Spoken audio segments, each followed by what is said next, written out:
नमस्कार। प्राइम समाचारमा स्वागत छ। म संगीता कटवाल। म दृष्टिवाणी थिताल। सुरु गरौं अहिलेसम्मका प्रमुख समाचारबाट।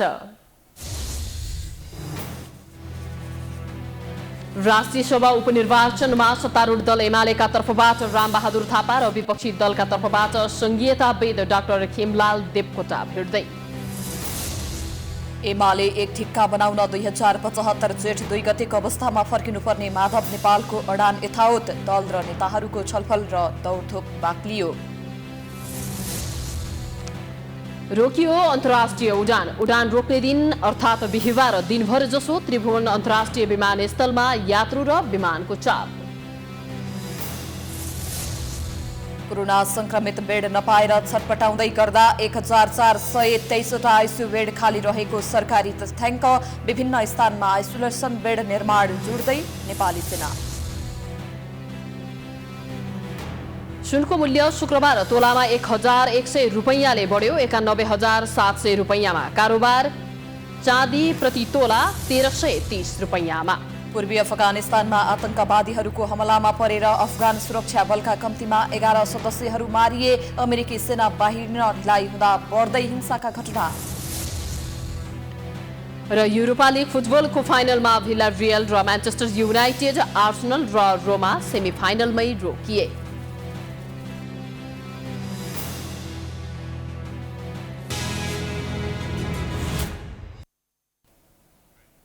अब समाचार विस्तारमा।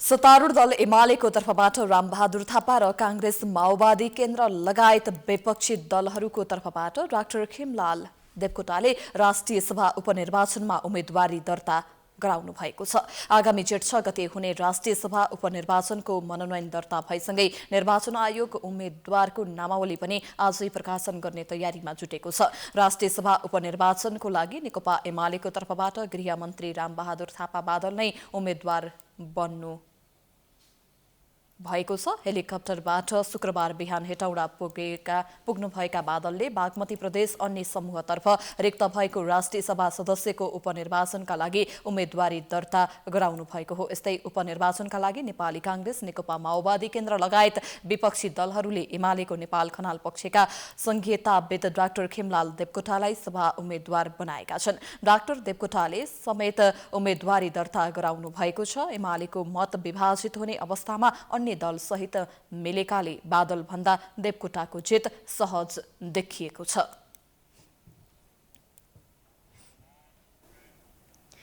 नेकपा एमालेका वरिष्ठ नेता माधव कुमार नेपालले 2075 जेठ 2 गतेको कमिटी विधान र नेतृत्वको बटम लाइनबाट पछि हट्न नसक्ने बताउनु भएको छ। सामाजिक सञ्जाल फेसबुकको स्ट्याटस मार्फत नेता नेपालले एकताबद्ध एमालेका लागि वार्ता र लचकता दुवै अपनाइने भए पनि 2075 जेठ 2 गतेको अवस्थामा फर्किनुपर्ने बताउनु भएको हो। 2077 फागुन 28 गते र तत्पश्चात बसेको कथित बैठकहरू र त्यसले गरेका निर्णयहरू फिर्ता लिनुपर्ने अडान यथावत रहेको जानकारी दिँदै नेता नेपालले अहिले कुनै सहमति नभएको स्पष्ट पार्नु भएको छ। अहिले भइरहेको वार्ताबाट भ्रममा नपरी सशक्त पार्टी बनाउने अभियानमा जुट्न पनि नेता नेपालले नेता कार्यकर्ताका पंक्तिमा अपिल गर्नु भएको छ। नेपाली कांग्रेस संसदीय दलको बैठक आगामी शनिबार बस्ने भएको छ। आइतबार प्रधानमन्त्रीले विश्वासको मत लिन विशेष अधिवेशन आह्वान भएको अवस्थामा कांग्रेसले शनिबार दिउँसो 2 बजे दलको बैठक बोलाएको हो। कांग्रेस पदाधिकारी बैठकले प्रधानमन्त्री केपी शर्मा ओलीको विपक्षमा मतदान गर्ने निर्णय गरिसकेको छ र दलको बैठकमा समेत यसै विषयमा छलफल र निर्णय हुने प्रमुख सचेतक बालकृष्ण खाँडले जानकारी दिनुभयो। प्रधानमन्त्री केपी शर्मा ओली विश्वासको मत प्राप्त गर्ने कसरतमा जुट्नु भएको छ। कांग्रेस र माओवादीले विश्वासको मत नदिने निश्चित जस्तै छ। जसपाको पनि दुई पक्ष विभाजित हुँदा ओलीलाई विश्वासको मत प्राप्त गर्न निकै कठिन देखिएको छ। एमालेकै खनाल नेपाल समूहले पनि विश्वासको मत नदिने सम्भावना धेरै छ। बिहीबार प्रधानमन्त्री निवास बालुवाटारमा बसेको एमाले स्थायी कमिटीको आकस्मिक बैठकले विश्वासको मत प्राप्त गर्न अन्य दलहरूसँग सहयोग माग्ने निर्णय गरेको छ। यद्यपि वैशाख 27 गते संसदमा विश्वासको मत प्राप्त गर्न प्रधानमन्त्री केपी ओली बुधबारदेखि नै दौडधुममा जुटिसक्नु भएको छ। बुधबार प्रमुख प्रतिपक्षी दल नेपाली काङ्ग्रेसका सभापति शेरबहादुर देउवा निवास बुढा नीलकण्ठ पुगेर प्रधानमन्त्रीले काङ्ग्रेस नेताहरूसँग छलफल गर्नुका साथै विश्वासको मतमा सघाउन आग्रह गर्नुभएको थियो। तर काङ्ग्रेसले प्रधानमन्त्रीको आग्रहलाई अस्वीकार गरिसकेको छ। नेकपा माओवादी केन्द्रले पनि विश्वासको मत नदिने भन्दै सरकारलाई दिएको समर्थन फिर्ता लिइसकेको छ। जनता समाजवादी पार्टीभित्र पनि प्रधानमन्त्री ओलीलाई विश्वासको मत दिने विषयमा एकमत हुन सकेको छैन। 275 सदस्यीय प्रतिनिधि सभामा अहिले 271 सांसद छन्। यस्तोमा बहुमतको लागि 136 सांसद आवश्यक पर्छन्। सत्तारूढ नेकपा एमालेसँग 121 सांसद छन्। विश्वासको मत प्राप्त गर्न 15 सांसद अपुग भए पनि जसपाको सहयोगमा बहुमत सिद्ध हुने प्रधानमन्त्री निकट नेताहरूको विश्वास छ। एमाले नेता डाक्टर सूर्य पाठक विश्वासको मत लिने समयमा सिङ्गो पार्टी प्रधानमन्त्रीको पक्षमा उभिने बताउनुहुन्छ। कुनै कारणले विश्वासको मत प्राप्त हुन नसकेमा पनि संसदको सबैभन्दा ठूलो दलको नेताको हैसियतमा केपी ओली नै प्रधानमन्त्री बन्ने उहाँको भनाइ छ। अब हामीसँग 121 सङ्ख्या छ नेकपा एमालेसँग। हामीलाई 15 भोट चाहिएको छ। त्यसका लागि हामीले संसदमा प्रतिनिधित्व गर्ने विभिन्न राजनीतिक दलहरूसँग हाम्रो पार्टीले छलफल गरेको छ र हामीलाई विश्वास छ भने वर्तमान सरकारले संसदबाट विश्वास मत प्राप्त गर्नेछ। नेकपा एमालेको 121 मत वर्तमान प्रधानमन्त्री केपी शर्मा ओलीको पक्षमा पर्ने कुरामा अहिले हामीले शङ्का गर्नुपर्ने ठाउँ छैन। प्रधानमन्त्रीले संसदमा विश्वासको मत प्राप्त गर्नु भएन भने यो धारा 76(2) को सरकार हो, धारा 76(3) मा जानेछ। सबभन्दा ठुलो राजनीतिक दलको हैसियतले नेकपा एमाले सरकार गठन गर्नेछ। चुलिएको पार्टी अन्तर्द्वन्द्वका कारण एमालेको खनाल नेपाल समूहले प्रधानमन्त्री ओलीलाई सहयोग गर्ने नगर्ने कुनै ठेगान छैन। खनाल नेपाल समूहले असहयोग गरेमा जसपाको समर्थन प्राप्त भएमा पनि संसदबाट विश्वासको मत प्राप्त हुने देखिँदैन। विश्वासको मतको पक्षमा सिङ्गो एमाले एकजुट भएर प्रस्तुत हुनको लागि पार्टीभित्रको अन्तर्द्वन्द्व समाधान हुन आवश्यक रहेको नेता ठाकुर गैरेको भनाइ छ। पार्टीभित्र अन्तर्द्वन्द्व चलिरहेको वर्तमान परिस्थितिमा खनाल नेपाल समूहले प्रधानमन्त्रीलाई सहयोग गर्न नसक्ने उहाँ बताउनुहुन्छ। अहिले नेकपा एमाले भित्र उत्पन्न भएको समस्यालाई हल गरेर पार्टीको एकतालाई कायम राखेर 27 गतेको सदनमा जाने वा विभाजित अवस्थामा जाने भन्ने कुराले 27 गते पछिको मतदानमा के हुन्छ भन्ने कुरा निर्धारण गर्छ। 27 गते भोट लिने, भोट पाइसकेपछि 28 गते हटाइदिने तयारी छ भन्ने कुरा पनि छ। त्यसकारणले यो आशंका कायम राखेर, अविश्वास कायम राखेर, बेमेलको अवस्था कायम राखेर सदनमा जाने कुराले सही निष्कर्ष आउँदैन।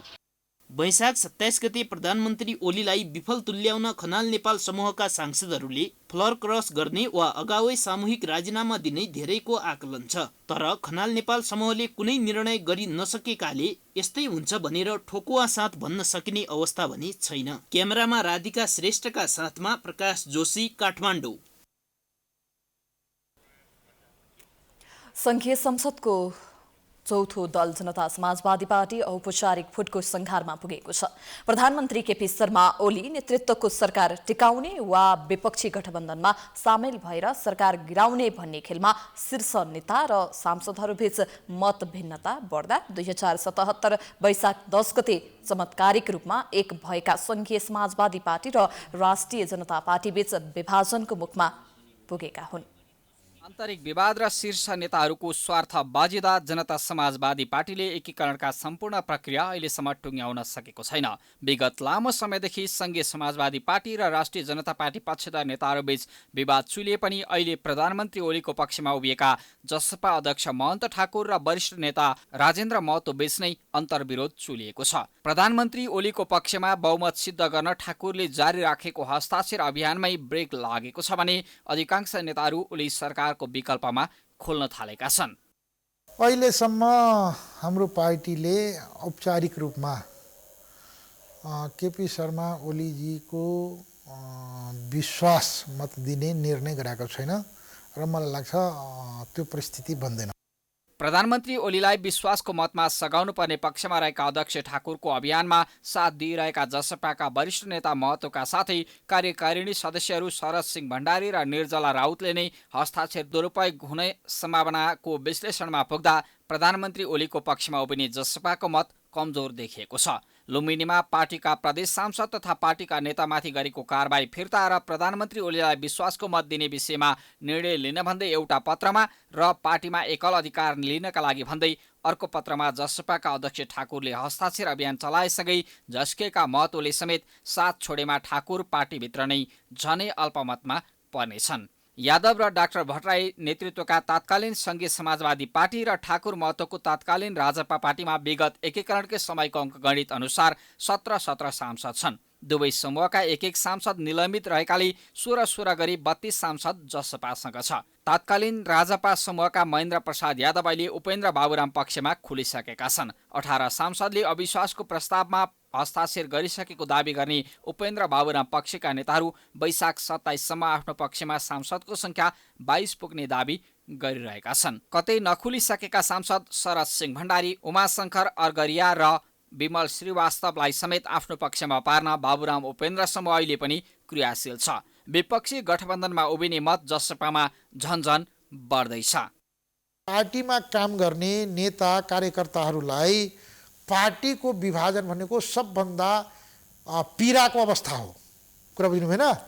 किनभने सबैको भविष्य जोडिएको हुन्छ त्यसैले। त्यो त अन्तिम विकल्प हो। कुनै बाटो कुनै उपाय लागेन भने अब मर्ता क्या नहीं करता वाला हो। हाम्रो पार्टी हाम्रो कुरा गर्दा हामी कहाँ सत्ता लिप्सामा लिप्त देखियौँ हो। राज्य चाहिँ जिम्मेवार हुनु पर्यो, यो सरकार जिम्मेवार हुनु पर्यो। खास गरी प्रधानमन्त्रीजीसँग मेरो आग्रह हो, प्रधानमन्त्रीजी अहिले यो सत्ताको भनौँ या यो गणितीय खेलभन्दा पनि मुलुकको जनताप्रति जिम्मेवार भएर अहिले नेपाली जनतालाई जान जोगाउनु पर्यो, त्यसको सुरक्षा दिनु पर्यो। औषधि उपचारदेखि लिएर तपाईँले भनेको जस्तै अहिले अब अक्सिजनको अभाव भइरहेछ। कतिपय सांसद पैसा र मन्त्री पदको बार्गेनिङमा रहेको चर्चा समेत चलिरहेको छ। जसपाका अध्यक्ष ठाकुर र वरिष्ठ नेता महतो बीचको द्वन्द्वको फाइदा आफ्नो पक्षलाई हुने निष्कर्षसहित बाबुराम उपेन्द्र पक्षले आफ्नो पक्षमा आएका सांसदको नाम अझसम्म गोप्य राखिरहेका छन् भने यही सरकार टिकाउँदा नै फाइदा हुने जसपा नेताहरूको लाइन कमजोर बन्दा प्रधानमन्त्री ओलीको सत्ता सहरको यात्राले वैशाख 27बाट विश्राम पाउने आकलन समेत गर्न थालिएको छ। समाचारको सिलसिला जारी छ। हामी विश्रामपछि आउँछौँ। बाँकी समाचारको साथमा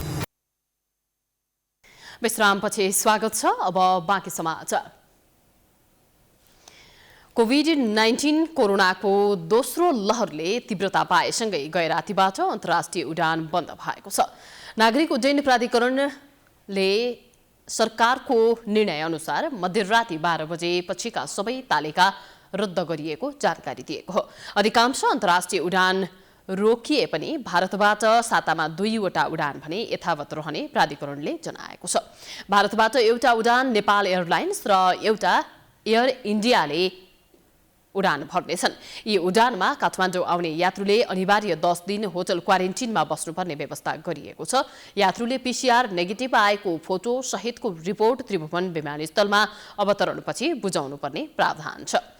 अन्य उद्धार तथा चार्टर उडान समेत यथावत रहने जनाइएको छ। बिहिबार उच्च रेकर्ड बनाउँदै 27वटा विमान बाहिरिएका थिए भने 26वटा विमान त्रिभुवन अन्तर्राष्ट्रिय विमानस्थलमा अवतरण भएका थिए। सरकारले यसअघि नै आन्तरिक उडान सेवा बन्द गरिसकेको छ।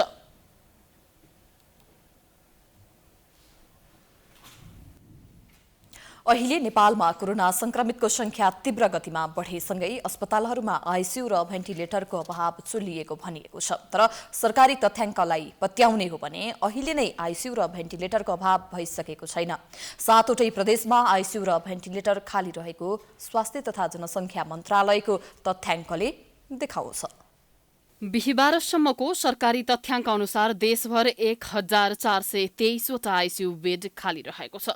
त्यसैगरी 583वटा भेन्टिलेटर उपलब्ध रहेको स्वास्थ्य तथा जनसङ्ख्या मन्त्रालयको तथ्याङ्कमा उल्लेख छ। सरकारी तथ्याङ्क अनुसार प्रदेश 1मा 79 जना आइसियुमा छन् भने 134वटा बेड खाली रहेको छ। त्यस्तै यो प्रदेशमा 20 जना संक्रमितको भेन्टिलेटरमा उपचार भइरहेको छ भने अझै 71वटा भेन्टिलेटर खाली रहेको छ। त्यसैगरी प्रदेश 2मा 24 जना आइसियुमा उपचार गराइरहेका छन् भने 50वटा आइसियु बेड खाली छ। त्यस्तै कुल 27वटा भेन्टिलेटर रहेकोमा 25वटा खाली नै रहेका छन्। बागमती प्रदेशमा कुल 1048वटा आइसियु बेड रहेकोमा अहिले 300 1 जनाको उपचार भइरहेको र 747वटा बेड खाली रहेको सरकारी तथ्याङ्कमा उल्लेख छ। बागमती प्रदेशमा 88 जनाको भेन्टिलेटरमा उपचार भइरहेको छ भने 316वटा भेन्टिलेटर तयारी अवस्थामा छन्। लुम्बिनी प्रदेशमा अहिले 76 जना आइसियुमा छन् भने 114वटा आइसियु बेड खाली रहेको बताइएको छ। यो प्रदेशमा 23 जना भेन्टिलेटरमा रहेका छन् भने 61वटा भेन्टिलेटर खाली रहेका छन्। कर्णाली प्रदेशमा अहिले 33 जनाको आइसियुमा उपचार भइरहेको छ भने 55वटा बेड खाली रहेका छन्। त्यसैगरी 10 जनाको भेन्टिलेटरमा उपचार भइरहेको र 20वटा भेन्टिलेटर खाली रहेको मन्त्रालयको तथ्याङ्कमा उल्लेख छ। सुदूरपश्चिम प्रदेशमा 23 जना संक्रमित आइसियुमा छन् भने 43वटा आइसियु बेड खाली छ। यो प्रदेशमा कुल 34वटा भेन्टिलेटर रहेकोमा 23वटा खाली रहेका छन्। यसरी मन्त्रालयको तथ्याङ्कलाई विश्वास गर्ने हो भने 7वटै प्रदेशमा आइसियु र भेन्टिलेटर अभाव देखिँदैन। तर संक्रमितहरूले किन उपचार सहजै पाएका छैनन्, यो विषयमा सरकारले छानबिन गर्न जरुरी देखिन्छ। कोरोना संक्रमणले उग्र रूप लिन थालेपछि नियन्त्रणका लागि नेपाली सेना तयारी अवस्थामा जुट्न थालेको छ। सेनाले विभिन्न स्थानमा आइसोलेसन बेड निर्माण गर्नुका साथै अवकाशप्राप्त स्वास्थ्यकर्मी सैनिकलाई हाई अलर्टमा रहन निर्देशन समेत दिएको छ। कोरोना संक्रमण र मृत्युदर समेत बढ्न थालेपछि यति बेला सरकारी तथा निजी अस्पतालमा बेडै पाउन मुस्किल छ। अस्पतालमा भएका आइसोलेसन र भेन्टिलेटर मात्रै होइन, सामान्य बेड समेत नपाएर भौतारिनु पर्ने अवस्था आइसकेको छ। केही दिन अघिको कार्यक्रममा रक्षा मन्त्रालय समेत सम्हालेका प्रधानमन्त्री केपी शर्मा ओलीले देशमा सङ्कट पर्दा सेनाले अहम भूमिका खेलेको भन्दै कोरोना नियन्त्रणका लागि पनि अग्रसर गराउने सङ्केत गरेका थिए। तर अहिलेसम्म सरकारले त्यस्तो कुनै निर्णय नगरे पनि सेना भने कोरोना नियन्त्रणका लागि आफ्नो तयारीमा जुटेको छ। नेपाल सरकारको पछिल्लो निर्देशन बमोजिम सीमानाकामा 7वटा होल्डिङ सेन्टरहरू स्थापना गर्ने निर्देशन भए बमोजिम हाम्रो फौजहरू यो सीमानाकामा होल्डिङ सेन्टर स्थापना गर्नको लागि आफ्नो गन्तव्यतर्फ लागिसकेका छन्। त्यसै गरिकन क्वारेन्टाइन सेन्टर्सहरू र आइसोलेसन सेन्टरको विषयमा पनि जिल्ला जिल्लामा रहेका डिसिसिएमसीहरूसँग समन्वय गरिकन र प्रादेशिक सरकारसँग समन्वय गरिकन आवश्यक परेको स्थानहरूमा नेपाली सेनाले त्यसको स्थापना र सञ्चालनको लागि आवश्यक पर्ने सुरक्षा व्यवस्थापनमा सहयोगहरू पनि हामी गरिरहेका छौँ। सरकारले महामारी नियन्त्रणको अभिभार सेनालाई दिन सक्ने सङ्केत पाएपछि सोमबार प्रधान सेनापति पूर्णचन्द्र थापाको अध्यक्षतामा प्रिन्सिपल स्टाफ अफिसर्स बैठक नै बसेको थियो। त्यही बैठकले 2072 यता अवकाश पाएका भूतपूर्व स्वास्थ्यकर्मी सैनिकलाई महामारी नियन्त्रणमा खटाउने निर्णय गरेको थियो। निर्णय लगत्तै बुधबार विज्ञप्ति जारी गर्दै सेनाले भूतपूर्व सैनिक स्वास्थ्यकर्मीलाई अलर्ट रहन निर्देशन दिएको छ। सेनाले 2072 सालभन्दा पछाडि नेपाली सेनाको स्वास्थ्य सेवाबाट अवकाश प्राप्त रहेका स्वास्थ्यकर्मीहरूलाई राष्ट्रलाई आवश्यक परेको बखत बोलाउन सक्ने गरी तयारी हालतमा रहन रिकर्ड टु ड्युटी निर्देशन जारी गरेको विज्ञप्तिमा उल्लेख गरेको छ। हाल सेनासँग बहालवाला स्वास्थ्यकर्मी सैनिक 2300 छन्, जसमा अधिकांश नर्स र केही विभिन्न विधाका चिकित्सक रहेका छन्। अवकाश प्राप्त स्वास्थ्यकर्मी सैनिक सेनाबाट परिचालित बहालवाला स्वास्थ्यकर्मी सैनिकसँगै खटाउने योजना बनाएपछि सेनाले मातहतका पृतना, गन र गुल्म मार्फत विशेष युनिट बनाउने तयारी गरेको छ। कोरोना महामारी बढ्दै जाँदा अहिले देशमा स्वास्थ्य सङ्कटकाल लगाउने विषय बहसमा छ। सङ्कटकालमा सेना परिचालन हुन सक्ने प्रावधान छ। यसका लागि राष्ट्रिय सुरक्षा परिषदको बैठक बस्नुपर्ने हुन्छ। राष्ट्रिय विपत्तिमा भने सेना बैठक अघि नै पनि परिचालन हुन सक्छ। भूकम्प तथा बाढी पहिरो जाँदा सेना यसरी नै परिचालन हुँदै आएको छ। बाह्य तयारीको रूपमा नेपाली सेनाले विगतमा पनि नेपाल सरकारले दिएका विभिन्न जिम्मेवारीहरू पुरा गर्दै आएको हो, जसमध्येमा क्वारेन्टाइन सेन्टरको स्थापना र सुरक्षा र व्यवस्थापनमा सहयोग, आइसोलेसन सेन्टरको स्थापना, व्यवस्थापन र सुरक्षामा सहयोग, त्यसै गरिकन होल्डिङ सेन्टरको स्थापना र त्यसको सञ्चालन र सब व्यवस्थापनमा नेपाली सेनाले आफ्नो भूमिका निर्वाह गर्दै आएको हो। यति बेला सेनाले त्रिचन्द्र महाकाल अस्पताल 80 बेडको आइसोलेसन सेन्टर छाउनी नजिकै तथा बालाजु स्थित राधा स्वामी सद्गम आश्रम, माता तीर्थ, खरिपाटी, भक्तपुर लगायत ठाउँमा आइसोलेसन सेन्टर स्थापना गर्ने बारे अध्ययन थालेको छ। सूर्य विनायकमा सेनाको आइसोलेसन सेन्टर सञ्चालित छ। सैनिक र गैर सैनिक दुवैका लागि आइसोलेसन सेन्टरको सुविधा उपलब्ध गराउने गरी काम गरिरहेको सेनाले जनाएको छ। त्यस्तै अक्सिजन अभावले कोरोनाको उपचार प्रभावित भइरहेका बेला सेनाले भने अक्सिजनमा आत्मनिर्भर रहेको जनाएको छ। छाउनी स्थित वीरेन्द्र सैनिक अस्पतालमा अक्सिजन प्लान्ट सञ्चालनमा छ। 2069 कार्तिक 16 गते स्थापना गरिएको प्लान्टबाट प्रति घण्टा 400 लिटर अक्सिजन उत्पादन हुँदै आएको पनि सेनाले जनाएको छ। 1 वर्षदेखि सेनाले कोरोनाबाट मृत्यु भएका व्यक्तिहरूको सब व्यवस्थापन गरिरहेको छ। नेपालमा कोरोना संक्रमितका बिरामी बढेसँगै देशैभरि अक्सिजनको अभाव देखिएको छ। कोरोनाका गम्भीर बिरामीहरूलाई अक्सिजन अपरिहार्य जस्तै बनेको छ। अक्सिजनकै अभावमा धेरैले ज्यान समेत गुमाइसकेका छन्। तर प्रदेश 1 मा अक्सिजन उत्पादनमा समस्या नभए पनि अक्सिजन भरेर अस्पतालसम्म पुर्याउन भने समस्या हुने देखिएको छ। हेरौं सुनसरी सहकर्मी विकल रेग्मीको यो स्थलगत रिपोर्ट। दर्शकबिन, प्रदेश नम्बर 1 मा अहिले अक्सिजनको अवस्था के छ, अक्सिजन पाइन्छ कि पाइँदैन भन्ने विषयमा हामी स्थलगत रिपोर्टिङ गरेर हामी यो दुर्गा अक्सिजन फ्याक्ट्रीमा आइपुगेका छौँ, दुर्गा अक्सिजन उद्योगमा आइपुगेका छौँ। समग्र रूपमा हेर्ने भने नेपालमा अहिले अक्सिजन अभाव भएको भनेर चर्चा चलिरहेको छ।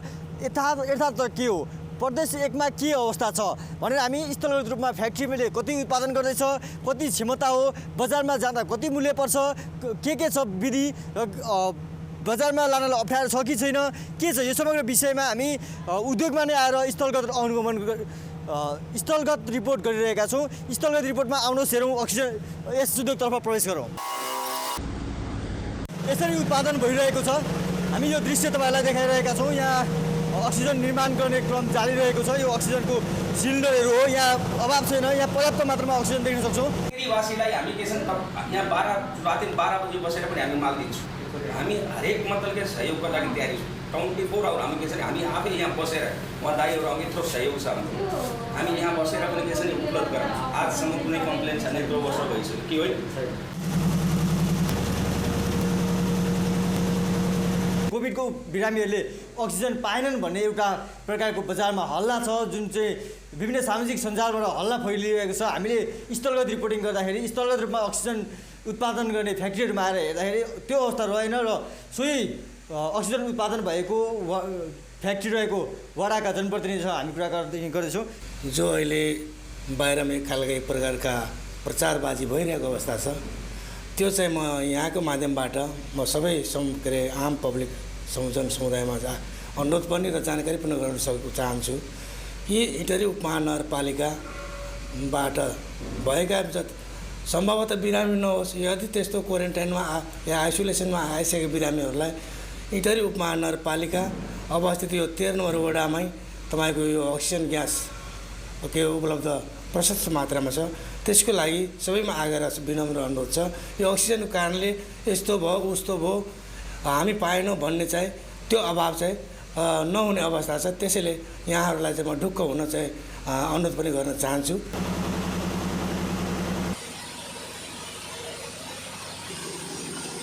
स्थलगत अनुगमन गर्न आउँदाखेरि इटरी उपमहानगरपालिकाको उपमेयर लक्ष्मी गौतम पनि हामीसँगै हुनुहुन्छ। यहाँ के भेट्नुभयो, कस्तो अवस्था भेट्नुभयो, अनि यो अक्सिजन उत्पादन केन्द्रमा चाहिँ के देख्नुभयो, यो विषयमा हामी उहाँसँग कुराकानी गर्छौँ। म्याम, हजुरलाई स्वागत छ। धन्यवाद। तपाईँ यहाँ अनुगमनमा आउनुभएको छ होइन, के छ यहाँको अवस्था? यो चाहिँ खास गरी अब अहिले कोभिडले घर घरमा व्यक्तिहरूले अक्सिजनलाई स्टक राख्न थालेर अक्सिजन अभाव हुने हो कि सर्टेज हुने हो कि भन्ने एक खालको त्रास भएपछि हामीसँग इटरी उपमहानगरपालिकाभित्र 2टा अक्सिजनको फ्याक्ट्रीहरू छ। 2टै फ्याक्ट्रीको अवस्था के हो, तिनीहरूको कन्डिसन के हो, भोलि हामीलाई इटरीलाई कसरी उहाँहरूले उपलब्ध गराउन सक्नुहुन्न, उहाँहरूको उत्पादन कति हो, क्षमता कति हो, कति सिलिन्डर छ, यो चिज हेर्नका लागि चाहिँ हाम्रो स्वास्थ्यकर्मी साथीहरू वडाध्यक्ष सहित म यहाँ आएको छु।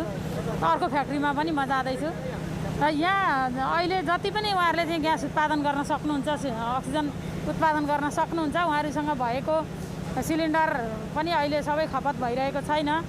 भोलि खपत हुँदाको अवस्थामा पनि इटरीलाई कुनै पनि खालको अक्सिजन चाहिँ अभाव नहुने खालको स्थिति हामीले देखेका छौँ।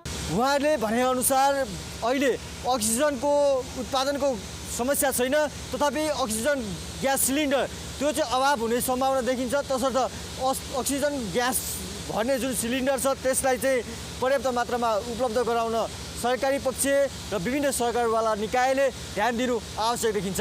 प्राइम टाइम टेलिभिजनको लागि विकल रेग्मी, सुनसरी। समाचारको सिलसिला जारी छ, हामी विश्रामपछि आउँछौँ। बाँकी समाचारको साथमा विश्रामपछि स्वागत छ। अब बाँकी समाचार।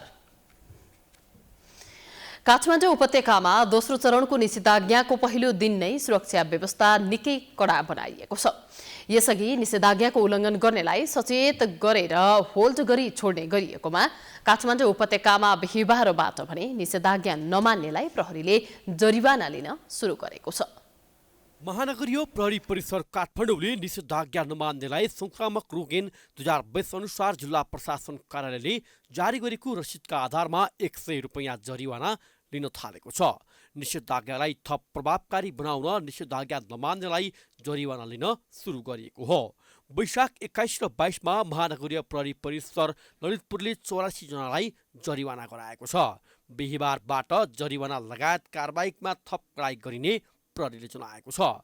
संक्रामक रोग ऐन 2020 अनुसार स्थानीय प्रशासनलाई 300 सम्म जरिवाना र 6 महिना कैद सजाय गर्ने अधिकार छ। दैनिक रूपमा काठमाडौँ उपत्यकामा 2000 भन्दा बढी सवारी साधन निषेधाज्ञा उल्लङ्घन गरेको आरोपमा कारबाहीमा पर्दै आएका छन्। झन् 80 ठाउँमा चाहिँ चेक पोइन्टहरू स्थापना गरेका छौँ। त्यो चेक पोइन्टले चाहिँ निषेधाज्ञालाई चाहिँ कडाई गर्नलाई चाहिँ ती चेक पोइन्टहरू स्थापना गरिएको छ। त्यस निषेधाज्ञा कडाई भनेको जुन मान्छेलाई बाहिर ननिस्किनुहोस् भनेको छ ती मान्छेलाई बाहिर ननिस्किन नदिनलाई उहाँहरूलाई नै रोगबाट बचाउनको लागि चाहिँ त्यो काम गर्ने छ। अब क्रियाकलाप अहिले निषेधाज्ञालाई कडाई गर्नेमा एउटा फोकस त्यसमा छ। तर चाहिँ 2022 को हाराहारीमा चाहिँ सवारी साधनहरू प्रत्येक दिन होल्ड भइरहेका छन्। जिल्ला प्रशासन कार्यालय काठमाडौँले निषेधाज्ञामा के खोल्ने के नखोल्ने, खोल्दा कसरी खोल्ने लगायतका कुराहरू स्पष्ट रूपमा लागू गरेपछि दोस्रो चरणको निषेधाज्ञाको पहिलो दिनमा नै धेरै कारबाहीमा परेका छन्। सडकमा ट्राफिक व्यवस्थापन गर्दै आइरहेका ट्राफिक प्रहरीलाई पनि निषेधाज्ञामा निकै चुनौती थपेको छ।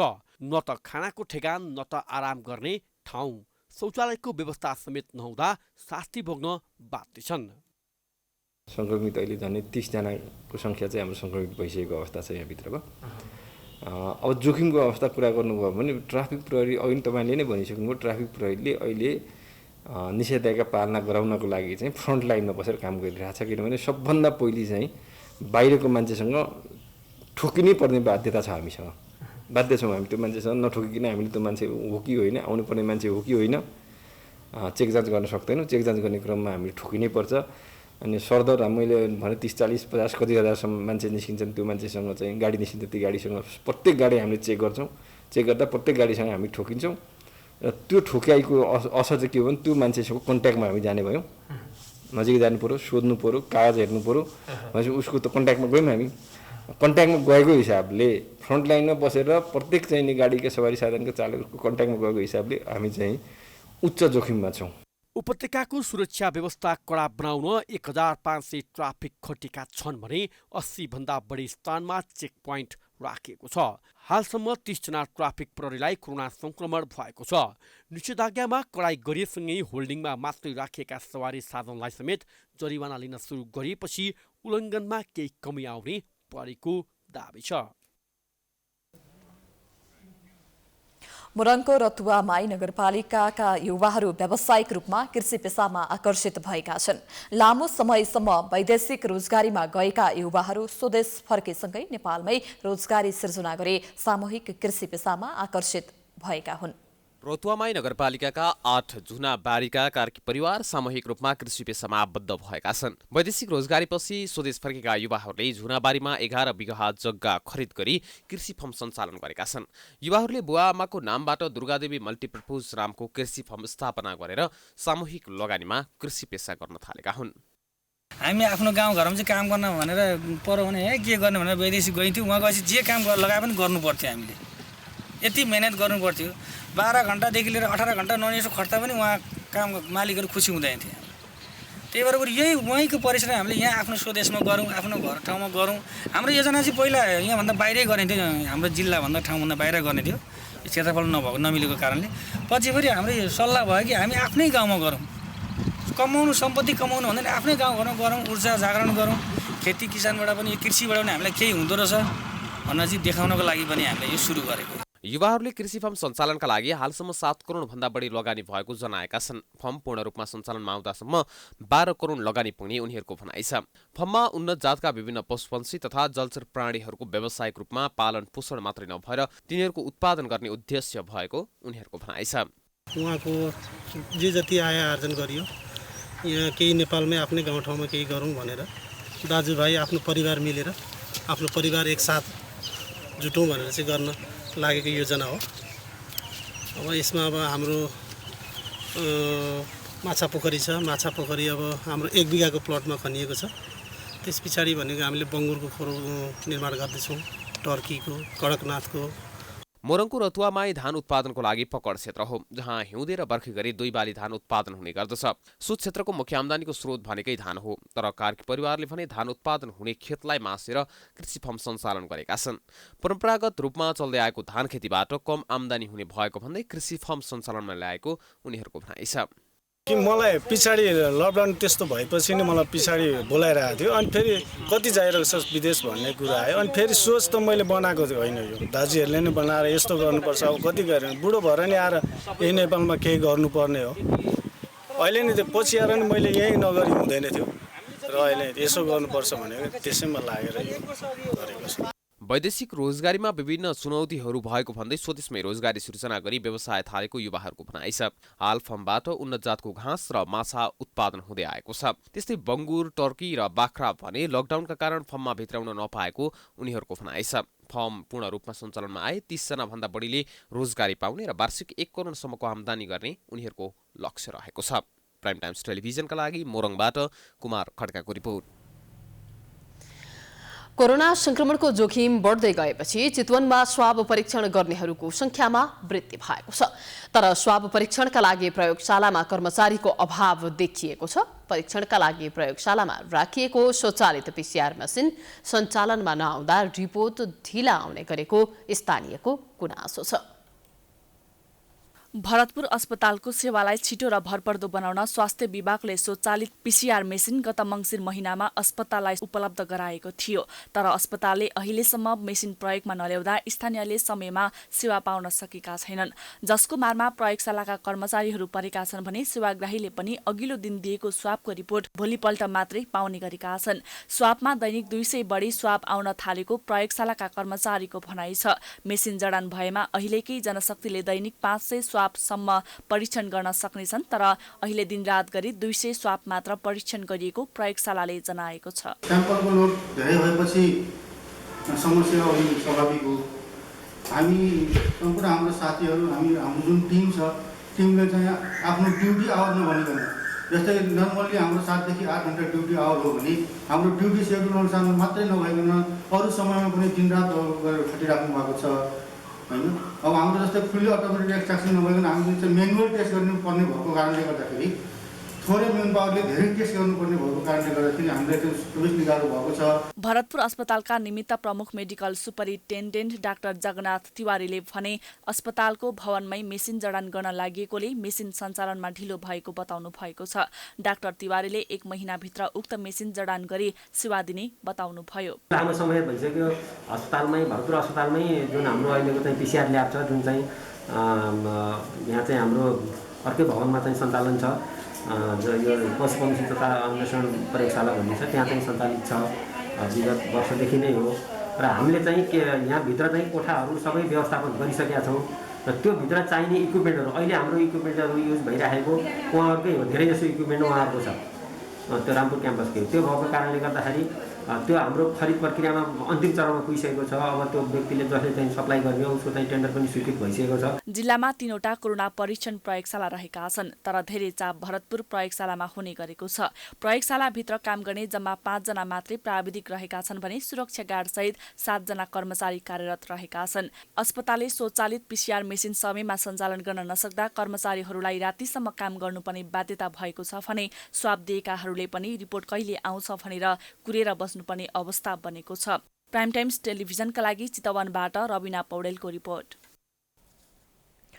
सुनको मूल्य शुक्रबार तोलामा 1000 100 रुपैयाँले बढेको छ। बिहिबार 90,600 रुपैयाँमा कारोबार भएको छापावाला सुनको मूल्य शुक्रबार 91,700 रुपैयाँले बढेको हो। नेपाल सुनचाँदी व्यवसायी महासंघले अन्तर्राष्ट्रिय बजारमा बढेको मूल्यका कारण नेपाली बजार पनि प्रभावित भएको जानकारी दिएको छ। शुक्रबार तेजाबी सुनको मूल्य 91,200 रुपैयाँ तोकिएको छ। बिहिबार छापावाला सुनको कारोबार मूल्य 90,100 रुपैयाँ प्रति तोला थियो। यस्तै आज चाँदीको मूल्य पनि तोलामा 15 रुपैयाँ मात्रैले बढेको छ। बिहिबार 1315 रुपैयाँमा कारोबार भएको चाँदीको मूल्य आज 1330 रुपैयाँ तोकिएको छ।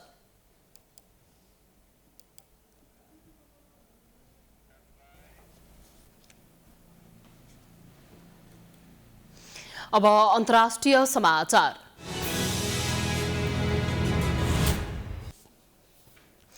पूर्वी अफगानिस्तानमा आतंकवादीहरूको हमलामा परेर अफगान सुरक्षा बलका कम्तीमा 11 सदस्यहरू मारिएका छन्।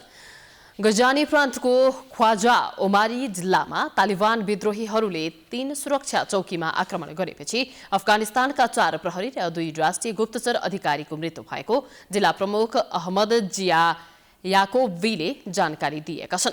उक्त झडपमा 4 तालिबानी विद्रोही पनि मारिएको सरकारी पक्षले दावी गरेको छ। छिमेकी लोगर राज्यको प्रान्तीय राजधानी पुल ए आलामको क्षेत्रीय प्रहरी कार्यालय नजिक सशस्त्र लडाकुले उनीहरूको सुरक्षा चौकीमा आक्रमण गरेपछि सुरक्षा अधिकारीहरूको मृत्यु भएको स्थानीय अधिकारीलाई उद्धृत गर्दै अन्तर्राष्ट्रिय सञ्चार माध्यमहरूले जनाएका छन्। यसबाहेक बिहिबार बिहान उत्तरी कजदोद प्रान्तको राजधानी कजदोद शहरमा भएको बम आक्रमणमा 4 सर्वसाधारण घाइते भएका थिए भने केही गाडी तथा भौतिक संरचनामा पनि क्षति भएको थियो। अमेरिकाले आफ्नो सेनालाई मे 1 मा फिर्ता गर्ने भने पनि तोकिएको समयमा उक्त कार्य नहुँदा तालिबान लडाकु समूहले अफगानिस्तानका विभिन्न स्थानमा आक्रमणलाई तीव्र बनाएको बताइएको छ। अफगानिस्तानमा 3,500 अमेरिकी तथा 7,000 नेटो सैनिक तैनात गरिएको छ।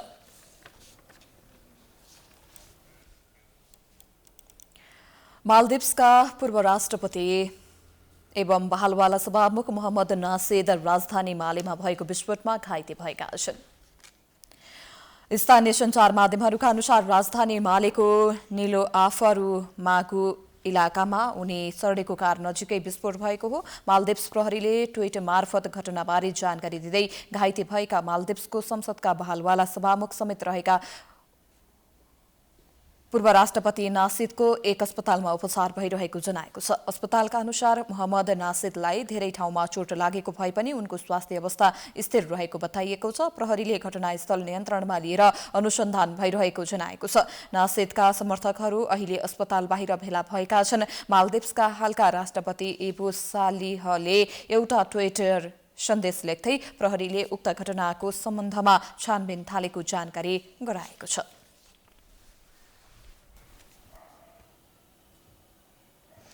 अब खेलकुद समाचार।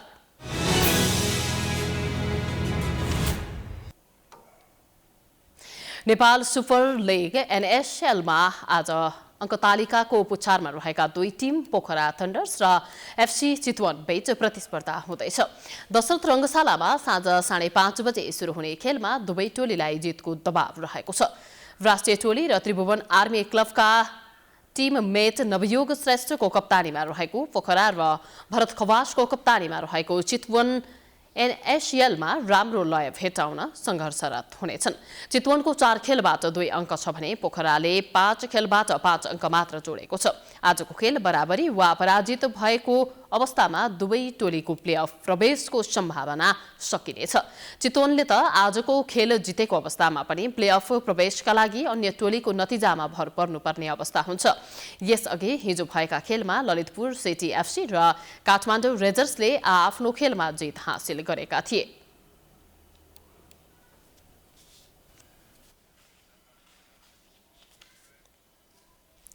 युरोपा लिग फुटबलको फाइनलमा स्पेनिस क्लब भिल्ला रियल र इङ्ग्लिस क्लब म्यान्चेस्टर युनाइटेड बीच प्रतिस्पर्धा हुने भएको छ। बिहिबार राति भएको सेमिफाइनलको दोस्रो लेगमा आर्सेनलसँग गोल रहित बराबरी खेल्दै समग्रमा 2-1 को जितसहित भेल्ला फाइनल पुगेको हो। इङ्ग्लिस क्लब आर्सेनलको मैदानमा बराबरीमा रोकिए पनि भेल्लाले पहिलो लेगमा निकालेको जितका कारण फाइनल यात्रा तय गरेको छ। भेल्लाले पहिलो लेगमा 2-1 को जित निकालेको थियो। यस्तै सेमिफाइनलको दोस्रो लेगमा रोमासँग 3-2 गोल अन्तरले पराजित भए पनि समग्रमा 8-5 को जित निकाल्दै युनाइटेड फाइनल पुगेको हो। भेल्ला र युनाइटेड बीचको फाइनल खेल मे 26 मा हुनेछ। युनाइटेडले पछिल्लो पटक सन् 2017 मा युरोपा लिग जितेको थियो।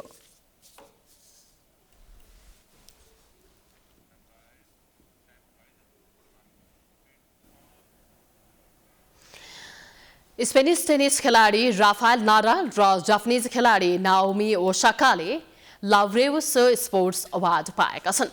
पुरुषतर्फ वर्षको उत्कृष्ट खेलाडी बन्दै नाडालले world sportsman of the year award जित्दा ओसाकाले world sports woman of the year जितेकी हुन्। सन् 2020 मा नाडालले फ्रेन्च ओपन जित्दै सर्वाधिक धेरै ग्रान्ड स्लाम विजेता रोजर फेडररको कृतिमानीसँग बराबरी गरेका थिए।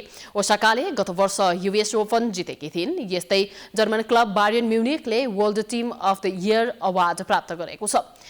स्पोर्टिङ इन्स्पिरेसन अवार्ड लिभरपुलका मोहम्मद सलाहले जित्दा athlete advocate of the year award Lewis ह्यामिल्टनले हात पारेका छन्।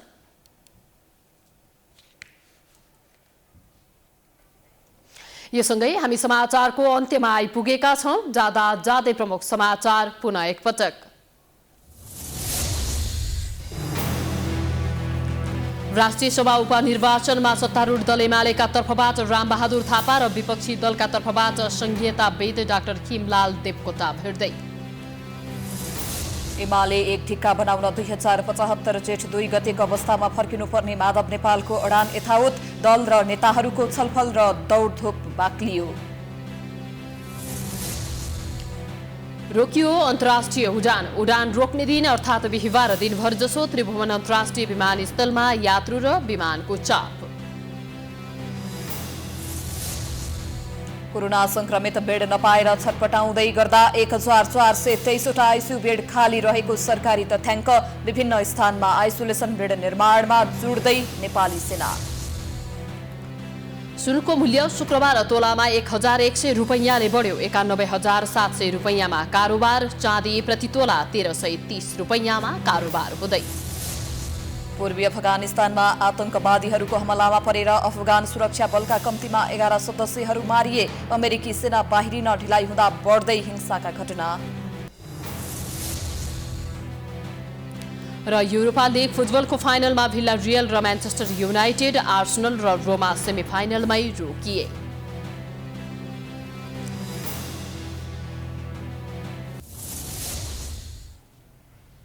समाचार अहिलेलाई सकियो। हेर्दै गर्नुहोला प्राइम टाइम्स टेलिभिजन। नमस्कार।